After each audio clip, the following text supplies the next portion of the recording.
Бажаю здоров'я, шановні українці. Сьогодні у Києві на Алеї Сміливих була відкрита нова табличка, присвячена президентці Єврокомісії Урсулі фон дер Ляєн. Для мене було і дійсно великою честю і просто по-людськи приємно взяти участь у цьому відкритті, у такому відзначенні сміливості пані Урсули. Вона одна з центральних фігур європейської політики щодо України. Вона одна з тих, завдяки кому європейський простір, європейські цінності зараз дійсно вдається захищати. Пані Урсула сьогодні побувала вже втретє у нашій державі після 24 лютого. І щоразу її візити відкривають новий етап у зближенні України та Євросоюзу. Ми обговорили усі ключові пункти у наших відносинах. Але зараз хочу особливо відзначити інтеграційне питання, рух нашої держави до повноправного членства в ЄС. Якими б не були обставини, ми все одно реалізуємо кожну деталь наших домовленостей, щоб відкрити можливість переговорів щодо членства. Вже в листопаді маємо виконати 7 рекомендацій Єврокомісії, які ми отримали при здобутті статусу кандидата. Має розпочатися якнайшвидша оцінка Єврокомісією нашого прогресу в інтеграції. Наступного року маємо вийти і на ясність в головному питанні, коли зможемо розпочати переговори щодо членства. З українського боку буде зроблено все для цього. І в якості елементів зближення розглядаємо такі речі, як режим внутрішнього ринку ЄС для України, як поєднання нашої інституційної роботи, наприклад, на митниці, у спільному митному контролі між Україною і країнами ЄС. Вже працюємо заради цього. Сьогодні подякував пані Урсулі за вже надану підтримку макрофінансову, санкційну, оборонну. Ми обговорили і співпрацю в енергетиці, що надзвичайно важливо і для України, і для кожної країни ЄС перед цією зимою, яку Росія спробує використати проти усіх нас в Європі. Я поінформував про нову і особливо підлу тактику російських терористів, удари по енергетичній та гідротехнічній інфраструктурі. Якраз у час перебування президентки Єврокомісії в Україні російська армія нанесла новий ракетний удар по Кривому Рогу, по Кіровоградщині, в обох випадках по гідротехнічним спорудам. Мета цих ударів абсолютно зрозуміла – це удари саме по людях, по нормальності життя в Україні. Держава-терорист намагається показати, ніби вона може компенсувати такими ударами боягузтво і бездарність її військових, провал її намагань уникнути санкцій та економічної ізоляції. Ми ж у відповідь маємо показати, що на кожен прояв російського терору буде незмінна жорстка і принципова реакція.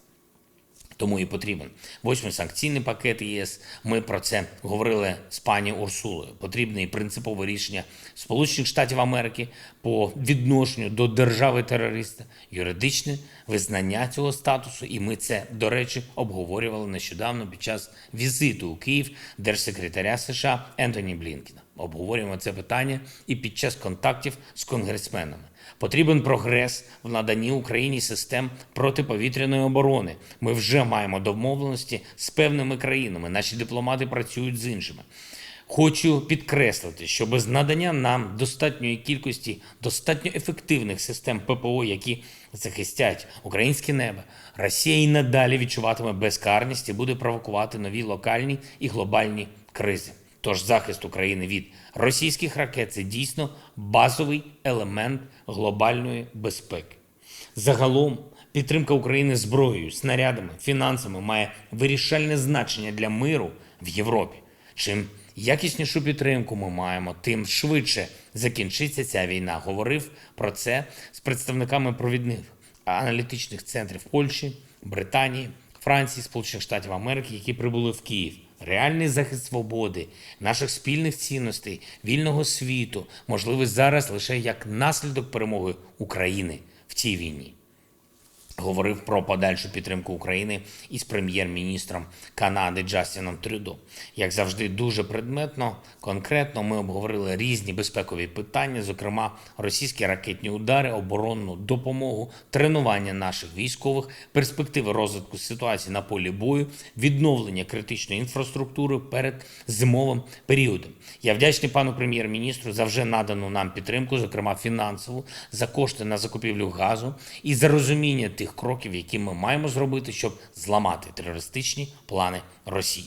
Сьогодні була прийнята важлива резолюція МАГАТЕ. Резолюція з вимогою до Росії припинити всі дії проти Запорізької атомної станції і на самій станції, на будь-якому іншому атомному об'єкту в Україні. Хоча міжнародні організації часто обмежені у своїх можливостях реагувати, але ми бачимо, що МАГАТЕ чітко визначає джерело радіаційної небезпеки, а саме російську військову присутність на Запорізькій станції, російські дії проти атомної станції. Тому повна демілітаризація станції, негайне виведення звідти усіх російських військових – це єдине, що й може забезпечити виконання цієї резолюції МАГАТЕ, і це теж базовий елемент глобальної безпеки. Поки на ЗАЕС залишаються російські солдати, світ залишається на межі радіаційної катастрофи, гіршою, ніж навіть Чорнобильська.